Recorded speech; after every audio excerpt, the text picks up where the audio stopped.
요즘 세상 살기에 힘은 안 드십니까? 아니면 지금처럼 세상 살기에 좋은 때가 내 인생에 있었던가, 지금처럼 행복한 순간들이 내 생에 있었던가 라는 생각을 하면서 살아가지는 아니하십니까? 우리가 그렇게 행복하다고 느꼈을 그 순간에, 우리가 지금처럼만 된다면 원이 없겠다고 만족한 그 순간에 우리 주변의 이웃들은 목숨을 끊었습니다. 전 가족이 자살을 했습니다. 왜 그랬을까요? 힘들어서, 먹기에 힘들어서, 살기에 힘들어서, 소망이 없어서 죽었습니다. 저는 좀 미안하다는 생각이 들었습니다. 내가 잘 먹고 있을 그때, 내가 평안히 잠들고 있을 그때 그들은 얼마나 힘들었을까. 참 미안하다. 사랑하는 성도 여러분, 우리가 현실을 바라보면서 또 우리 주변의 사람들을 보면서 나의 행복이, 나의 안일이 좀 미안하다는 생각은 들지 않습니까? 어떤 부모가 그 자녀를 지켜주지 않겠습니까? 어떤 자식이 그 부모를 보호하지 않으려고 하겠습니까? 그런데 지켜주지를 못했습니다. 대통령은 백성을 지켜야죠. 그런데 북한은 김일성, 김정일, 김정은 3세대 세습하면서 지켜주지 못했습니다. 100% 행복 시대를 열겠다고 호언장담을 했습니다. 그러나 우리 주변이 100% 행복합니까? 그렇지 못합니다. 지켜주지를 못했습니다. 지난 한 주간 사이에 자살 5건 일어난 것은 이미 뉴스를 통해서 우리가 잘 알고 있습니다. 저는 첫 번째 뉴스를 놓쳤어요. 그때 뉴스를 잘 몰랐어요. 다른 데 신경을 쓰다 보니까 나중에 그 얘기를 듣고 뉴스를 정리해 보니까 우리가 배부를 그 순간에, 우리가 평안히 잠들어 있던 그 순간에 우리 이웃들은 많이 죽어갔습니다. 그런가 하면 3천억이란 재산을 지키지 못한 한 사람은 자기 사무실에서 둔기에 맞아서 피살당했습니다. 그는 재산은 지켰을는지 몰라도 자기 목숨을 지키지 못했습니다. 우리나라가 OECD 국가에 들어가서 잘 산다고 좋아들 했습니다. 그러나 과연 그럴까요? 교회 책임론은 없을까요? 여러분, 우리 교인 가운데 힘들어하는 사람들, 배고파하는 사람들을 절대 외면해서는 안 됩니다. 기독교인이라면 여러분이 살고 있는 주변에 지금 굶주려서, 병들어서 힘들어하는 사람을 외면해서는 안 됩니다. 교회의 사명이 바로 거기에 있는 줄로 믿습니다. 오늘 제목은 자신을 지키기 힘든 세상의 길목에서 사회 전반에 일어났던 사건들 생각하면서 이 말씀을 준비했습니다. 흔히 사람들은 말하기를 돈 지킬 수 있다, 명예 지킬 수 있다, 건강 지킬 수 있다, 가정 지킬 수 있다, 회사 지킬 수 있다 하지만 힘들 때가 많습니다. 그런데 그건 지킬 수 있어도 자기 자신을 지키지 못하면 무슨 소용이 있겠습니까? 저는 오늘 본문을 통해서 몇 가지 말씀을 묵상해 보려고 합니다. 첫째, 경건하다고 말하는 사람들아 좋은 일 좀 해라. 다 같이 읽어봅시다. 시작. 좋은 일 좀 해라. 오늘 본문은 말합니다. 누구든지 스스로 경건하다 생각하며 자기 혀를 제갈먹이지 아니하고 자기 마음을 속이면 이 사람의 경건은 헛것이라. 말짱 도루묵이죠. 오늘날 기독교인들이 얼마나 경건합니까? 목사 얼마나 거룩합니까? 모양은 있지요. 폼은 잡았지요. 속에 내공이 없어요. 경건의 능력이 없어요. 이걸 보여줘야 되는데 모습은 보여주고 말은 미사역으로 잘하는데 그 안에 있는 심장이 없습니다. 경건의 능력이 없습니다. 이런 사람들이 모여있는 공동체 무슨 의미가 있겠습니까? 자신의 마음, 자신의 양심을 속이는 사람. 그래서 갈라디아서 6장 7절에 바울은 말하기를 스스로 속이지 말라. 남을 속이는 것 이전에 자기 자신을 속이지 말라. 하나님은 만홀히 여김을 받으심이 없다라고 말을 했습니다. 자, 스스로 속이지 않는 일 우리가 해야 됩니다. 우리가 양심 세력으로서 우리 양심을 지켜가야 될 줄로 믿습니다. 경건, 능력을 지켜가야 될 줄로 믿습니다. 자, 그러면 좋은 일을 해야 됩니다. 무슨 일이 구체적으로 좋은 일일까? 오늘 성경은 아버지 하나님 앞에서 정결하고 더러움이 없는 경건은 고아와 과부를 그 환난 중에서 돌아보는 것이다. 구체적입니다. 고아와 과부를 그 환난 중에서 돌아보는 것입니다. 이것이 하나님 앞에서 정결한 경건, 이것은 참된 경건인 줄로 믿습니다. 그동안 우리가 고아와 과부를 돌보지 못했습니다. 교회의 의미가 뭘까요? 저는 목회를 수십 년 했습니다. 지금까지 제가 부르짖는 게 있습니다. 교회가 건축으로 인해서 빚을 많이 집니다. 명예를 유지하기 위해서 돈을 엄청나게 씁니다. 그런데 제가 원하는 교회는 이런 교회입니다. 남을 돕다가, 선교하다가, 빚진 교회, 마이너스 되는 교회, 여기저기 도움의 요청의 손길을 뿌리치지 못해서 여기도 주고 저기도 주다가 경상비가 모자라는 교회, 제가 꿈꾸는 교회입니다. 우리 신시가지 예배당의 성도들 이런 교회 한번 만들어 보시지 않겠습니까? 우리는 전략하면서 남을 주다가 살리다가 마이너스가 됐어요. 재정 보고할 때 구제비가 너무 많이 나가서 재정이 마이너스입니다. 제가 지금까지 꿈꿔온 교회는 바로 이런 교회입니다. 그래서 제가 이번에 뉴스를 보면서 미안하다. 참 미안하다. 그때 나는 잘 먹었는데, 그때 나는 잘 살았는데 참 미안하다. 사랑하는 성도 여러분, 우리는 고아와 과부를 그 환난 중에서 돌아보는 교회 성도들 되시기를 축복합니다.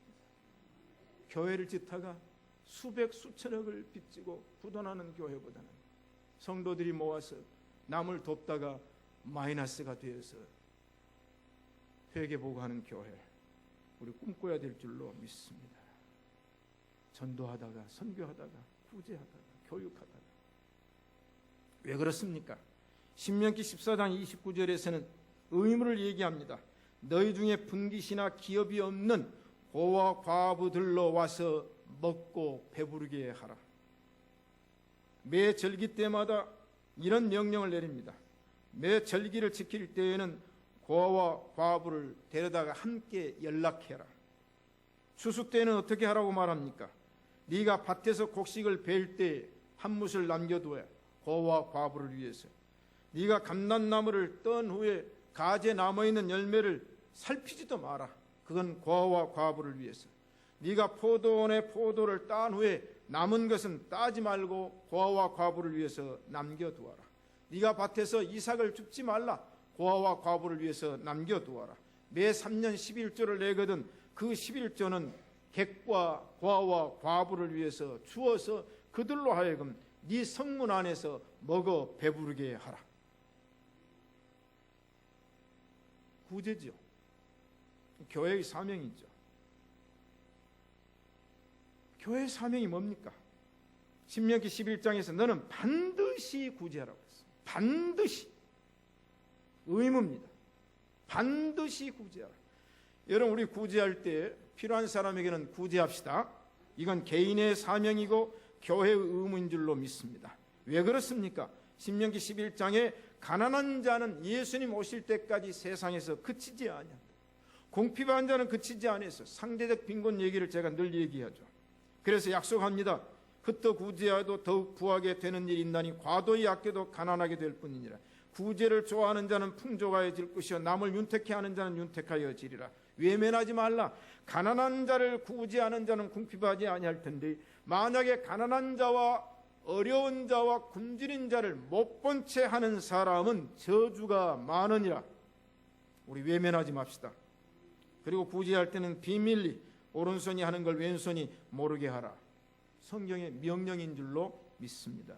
이탈리아 대 백부장은 피지배국 사람들에게 많이 구제했다고 사도행전 10장에서 얘기를 하고 있습니다. 도둑놈 보고도 말합니다. 너는 다시는 도둑질하지 말고 네 손으로 수고하여 구제할 것이 있게 하라. 여러분, 오늘 이 세상에 수많은 도둑놈들 많죠. 그 사람들도 이제는 도둑을 끊고 노동해서 그 노동의 대가로 구제하라. 그래서 성경은 어리석은 부자에게 책망합니다.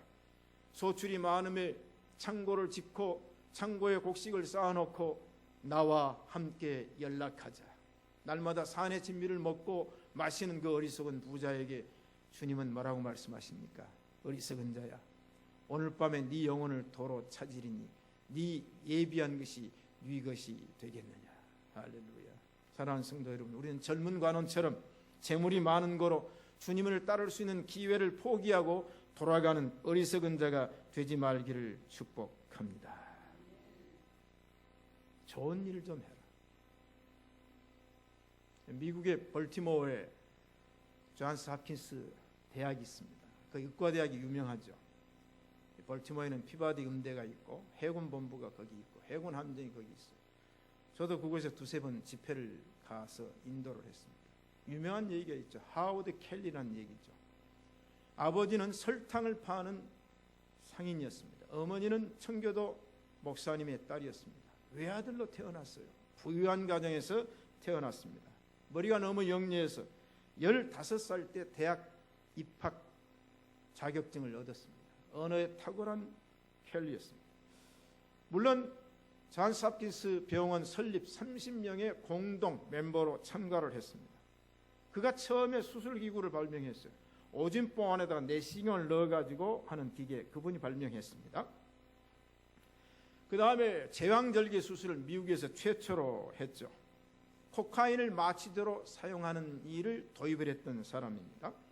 그 다음에 유럽에 비해서 산부인과가 미국이 뒤떨어졌는데 이 켈리 의사가 백방으로 노력해서 최고의 산부인과 병원으로 발전을 시켰습니다. 아버지는 노예 해방을 주장을 했고 남북전쟁에 참전을 했고 아버지는 재산을 많은 사람에게 도와주는 기부자로 유명했습니다.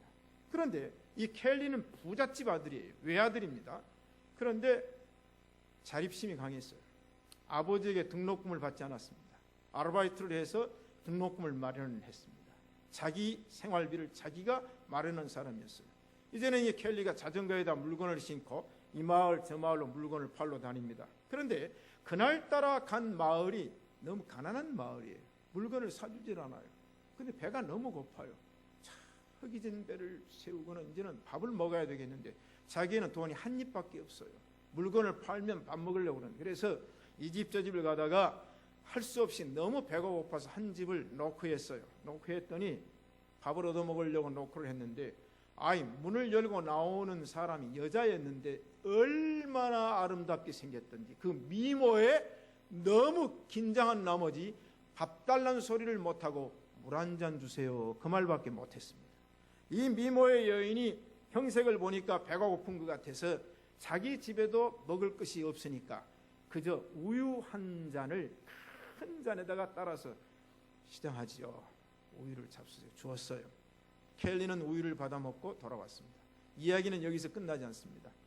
이 켈리가 존스 홉킨스 병원을 설립을 해서 많은 환자를 치료하는데 어느 날 보니까 배 안에 크다란 혹이 들어있는 여자 환자가 입원을 했습니다. 알고 보니까 자기에게 우유를 대접했던 그 여자였습니다. 켈리는 자기 정성을 다하고 기술을 다하고 모든 걸 총동원해서 이 여자의 혹을 떼내고 이 여자의 질병을 완치시켰습니다. 여자가 생각할 때 병이 완치됐다는 행복감보다는 이 어마어마한 대수술과 병원에 입원해 있는 이 입원비, 이걸 어떻게 해결한단 말인가? 과연 영수증은 얼마가 나올까 근심하고 있는데 영수증이 도착을 했습니다. 영수증을 읽어보니까 당신의 치료비는 여러 해 전 우유 한 컵으로 모두 지불되었습니다. 하워드 켈리.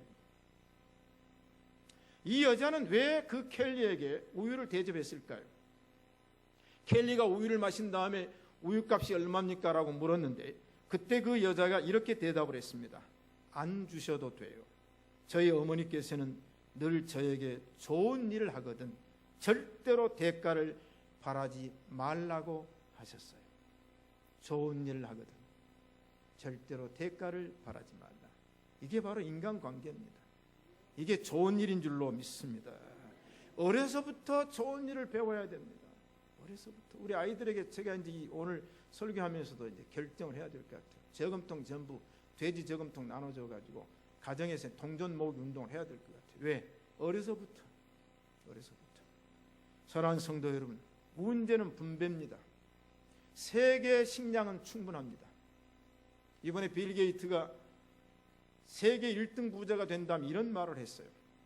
나는 그동안에 30조 이상을 기부를 했는데 지금 세계의 굶주림의 문제는 어디에 있는가? 기부를 하면 해결됩니다. 남을 도와주면 해결됩니다. 사랑하는 성도 여러분, 우리 남을 돕는 일에 힘씁시다. 일본 지진이 일어났을 때 마라톤 모금 기억하시죠? 바로 이런 일들이 교회 안에서 일어날 운동입니다. 두 번째, 자기를 지켜라.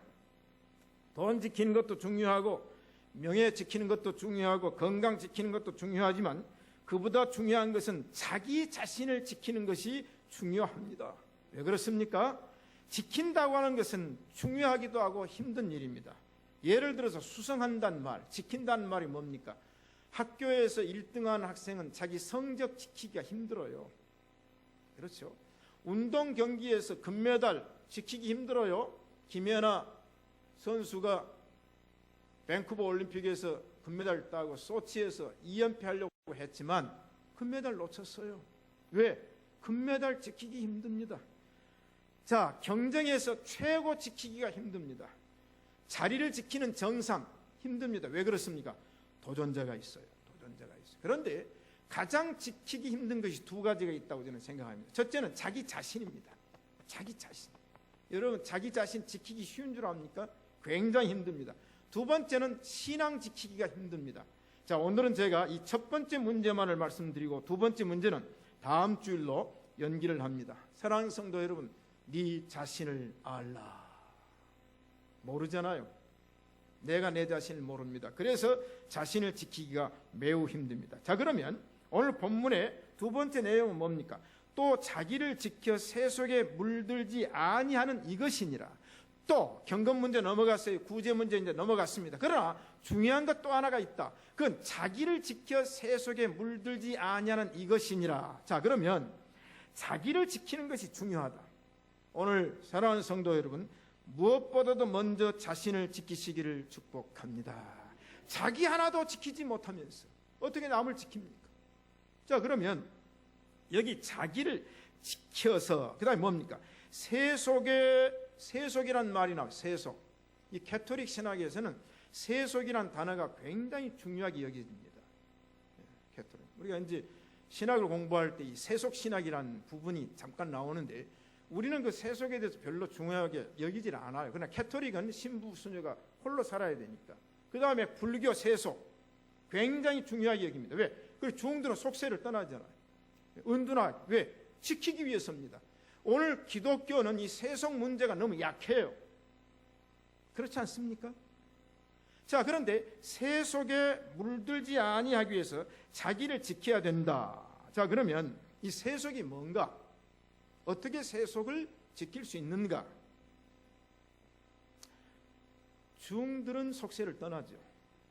그러면 우리 기독교인은 뭘 해야 됩니까? 수양을 해야 돼요. 수양. 여러분, 수양하십시오. 예수 믿는 사람은 깊은 수양이 있어야 됩니다. 수양이 안 됐어요. 수양이. 보면 수양이 안 됐어요.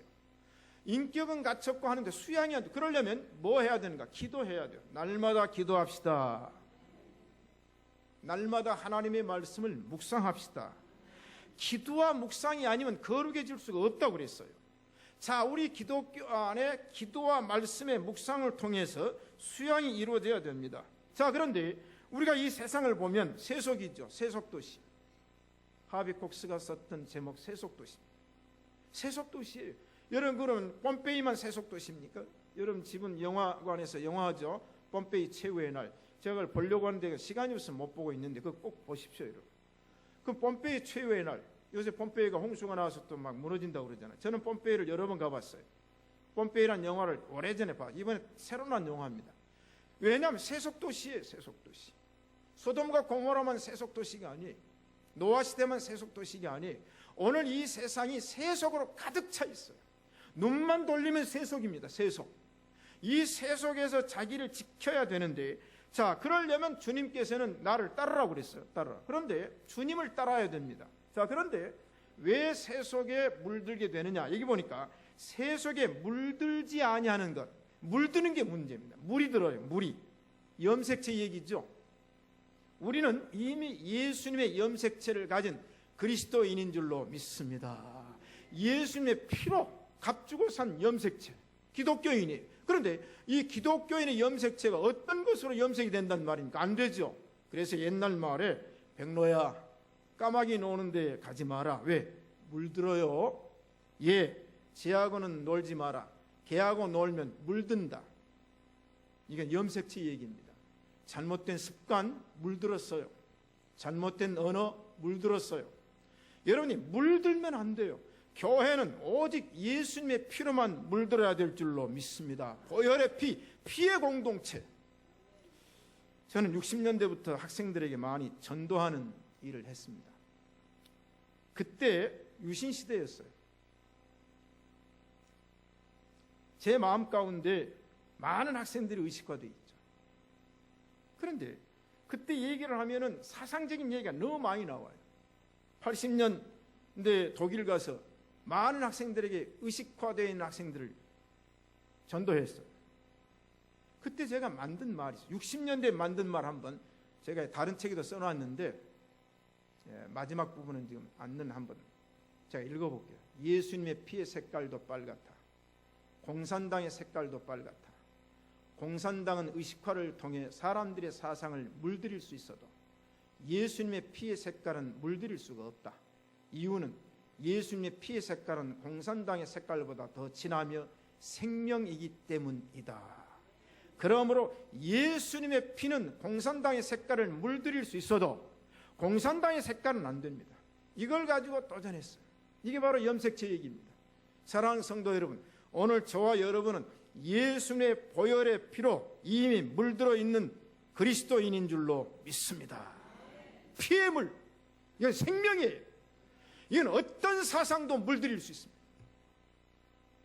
저는 부족하지만 나름대로 많은 걸 접하기 위해서 읽어보기도 하고 많은 걸 경험해 보았어요. 한번 그 사상을 알기 위해서 들어가 보기도 했어요. 그런데 예수님의 피 외에는 없는 줄로 믿습니다. 자, 그러면 현실적으로 자기를 지켜 세속에 물들지 않으려면 어떻게 해야 되는가? 여기 보니까 죄악에서 자신을 지켜라. 세속도시입니다. 죄악의 도성이에요. 우글거리고 있어요. 여기에서 우리 지킵시다. 또 자기를 지켜 세속에 물들지 않으려면 자신을 지켜 정결케 하라. 깨끗하게 해야 돼요. 깨끗하게 해야 돼요. 네 자신을 지켜 정결하게 해라. 하나님의 내 속에 정한 마음을 창조하시고 내 안에 정직한 영을 새롭게 하소서. 안 되면 우슬초로 나를 정결케 하소서. 내가 정나리이다. 나를 씻기소서. 내가 눈보다 희리이다. 날마다 자기를 씻어요. 자기를 정결케 해야 돼요. 왜? 더러워지니까. 그래서 시편의 이야기를 우리 복음성가에서는 정결한 마음 주시옵소서.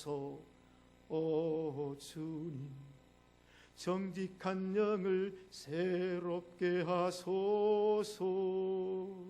우리의 마음 주님 앞에서 깨끗하게 씻어야 될 줄로 믿습니다. 자, 그러면 자기를 지켜 세속에 물들지 않고 자기 마음을 정결케 했으면 이 마음을 계속 지켜야 됩니다. 파수꾼처럼. 할렐루야. 오직 너는 스스로 삼가하며 네 마음을 힘써 지키라. 노력해야 돼. 힘쓰란 말은 뭡니까? 안 지켜줘. 잘 안 지켜줘. 조금만 소홀하면 뺏겨요. 그러니까 힘써 지키라. 잠언 4장에서는 뭐라고 말합니까? 무릇 지킬 만한 것보다 더욱 네 마음을 지켜라. 우리는 마음을 지켜야 될 줄로 믿습니다. 할렐루야. 자, 그 다음에 자기를 지켜 세속에 물들지 않으려면 양심을 버리면 안 됩니다. 양심. 특별히 믿음과 착한 양심을 가졌던 디모데 그리고 그의 외가의 문제를 우리가 잘 알고 있습니다. 그런데 어떤 이들은 이 양심을 버렸다. 양심을 팔아먹었어요. 양심을 버렸어요. 불량한 양심입니다. 사랑하는 성도 여러분, 여러분이 물건이 도둑 맞으면 찾으려고 애쓰죠. 만약에 돈을 수억을 잃어버렸다면, 은행에서 수억을 사기쳤다면 그거 찾으려고 고소고발할 겁니다. 그러나 내 양심이 도둑 맞았어요. 찾습니까? 양심을 팔아먹었어요. 찾아야 됩니다. 양심을 도둑질했어요. 왜 여러분은 물건은 도둑 맞고 돈은 도둑 맞으면 그걸 애지중지하고 찾으려고 애쓰는데 여러분의 양심을 왜 안 찾습니까? 우리 사랑하는 성문의 신시가지 성도 여러분, 우리는 양심을 지킵시다. 도둑 맞은 양심을 찾아야 될 줄로 믿습니다. 마음의 문제를 얘기했어요. 그 다음에 육체 문제로 넘어갑시다. 자기를 지켜 세속에 물들지 않으려면 마음뿐만 아니라 육체와 지체를 잘 지켜야 합니다. 육체와 지체, 자, 눈, 입, 귀, 손, 발. 성경은 눈을 잘 지키라고 했어요. 입을 잘 지키라고 했어요.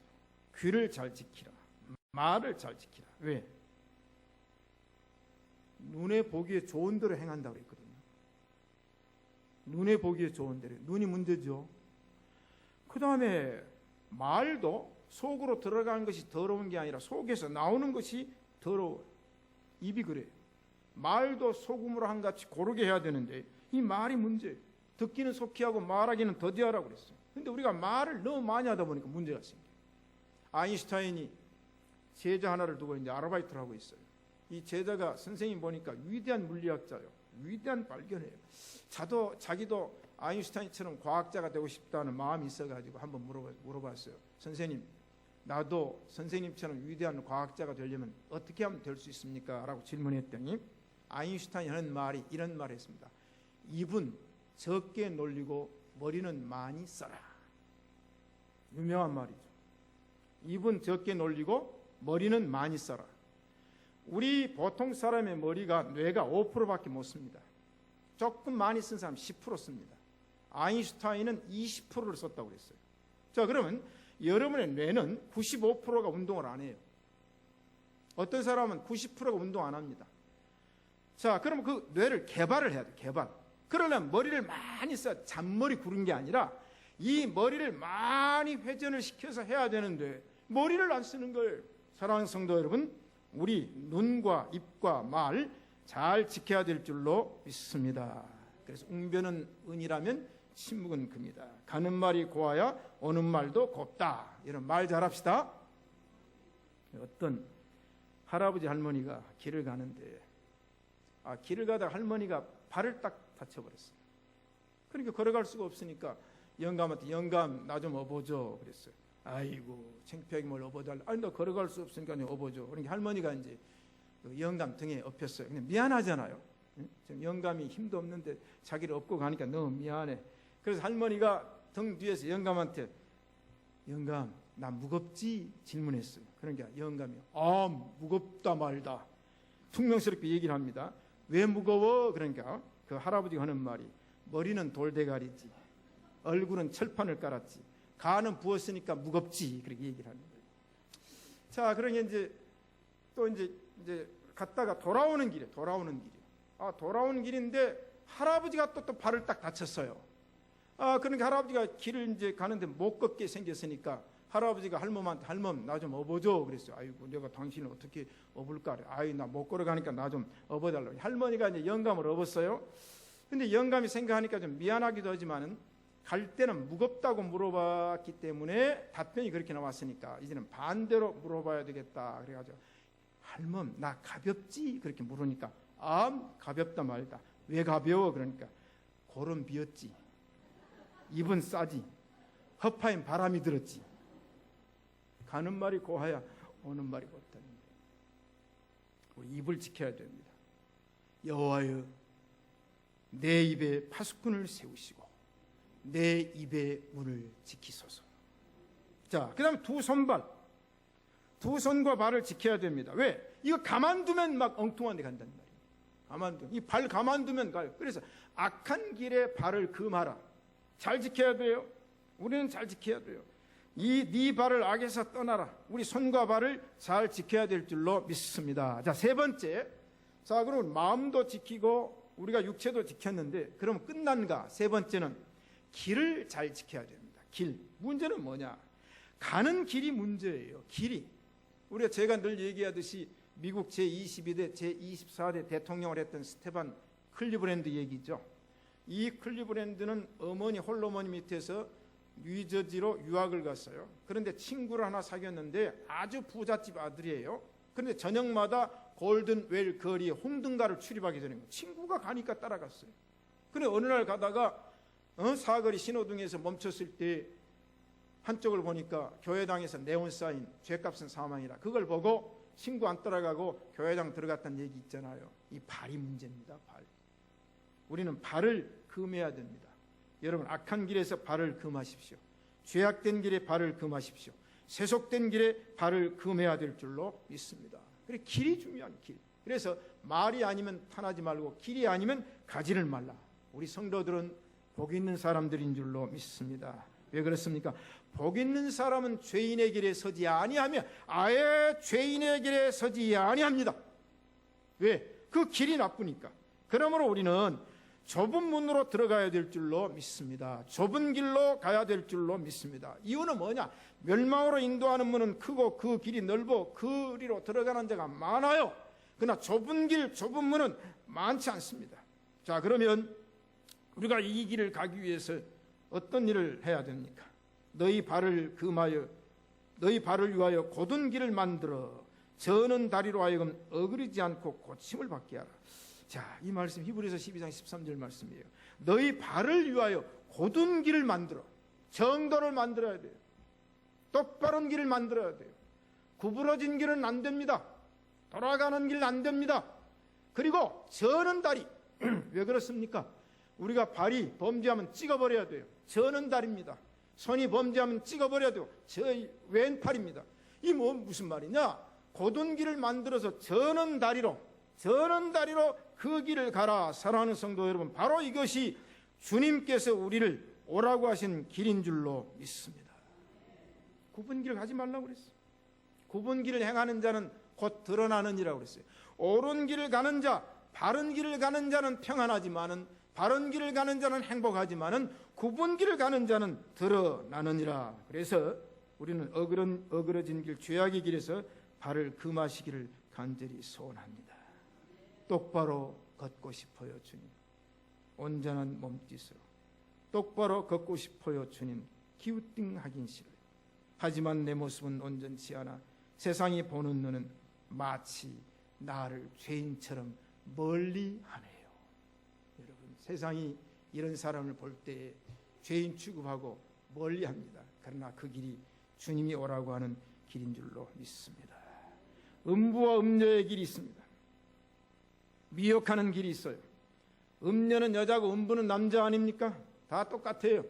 그러므로 우리는 김유신과 천관녀 이 얘기를 잘 알아야 됩니다. 김유신이가 화랑도 아닙니까? 화랑도 훈련을 받고 오다가 목이 칼칼하니까 주막집에 들어가서 술 마시는 일을 했어요. 그러다가 이제 기생 천관녀를 사귀게 됐어요. 소문이 났습니다. 이 만명 부인 어머니가 그 얘기를 들었어요. 김유신을 하루 앉혀놓고 네가 그래도 화랑도이고 그래도 김춘추 이 가문이 있는데 어떻게 기생집에 들어가서 술을 마시고 할 수 있냐. 소문이 안 좋다. 야단을 치니까 김유신이가 어머니 오늘부터는 절대로 하지 않겠습니다. 그랬어요. 근데 그 다음날 훈련을 받고 말을 타고 오는데 깜빡 졸았어요. 피곤하니까. 그런데 도착을 해보니까 말이 천관녀 기생집 앞에 딱 서 있는 거예요. 그때 김유신은 칼을 빼어서 말의 목을 쳐버렸다. 그게 천관녀 얘기입니다. 여러분, 끊어버릴 건 끊어버리기를 축복합니다. 음녀와 음부의 길을 가면 안 됩니다. 그러므로 우리는 내가 곧 길이요 진리요 생명이신 예수 그리스도를 향하여 나아가기를 간절히 축복합니다. 이 길이 휘장 가운데로 난 길입니다. 이 길이 새롭고 산 길입니다. 우리 기독교인은 이 길 외에는 가지 말아야 합니다. 사랑하는 성도 여러분, 이런 길을 가는 그리스도인들은 성경이 뭐라고 약속을 합니까? 나의 가는 길을 오직 그가 아시나니. 하나님께서 내 가는 길을 아시는 줄로 믿습니다. 할렐루야. 내 가는 길을 그가 아십니다. 주님이 아십니다. 하나님이 아십니다. 왜? 그게 정도고 그게 바른 길이기 때문에, 그것이 하나님을 향하는 길이기 때문에, 그것이 주님을 따르는 길이기 때문에 주께서 아시는 줄로 믿습니다. 그러려면 어떻게 돼요? 좌우로 치우치지 말아요. 눈을 똑바로 앞을 보세요. 좌우로 치우치지 마세요. 여호수아가 좌우로 치우치지 아니했기 때문에 모세의 종이 되었고 이스라엘 백성을 이끌고 가나안에 들어간 거 아닙니까? 사무엘상 6장을 읽어보면 벳세메스를 향하는 두 암소가 법궤를 싣고 앞만 보고 좌우로 치우치지 아니하고 뒤를 돌아다보지 아니하고 이 벳세메스까지 법궤를 옮겼어요. 그리고 그 소는 제물로 희생되었어요. 마차는 패서 나무로 사용됐어요. 이게 기독교인의 정신입니다.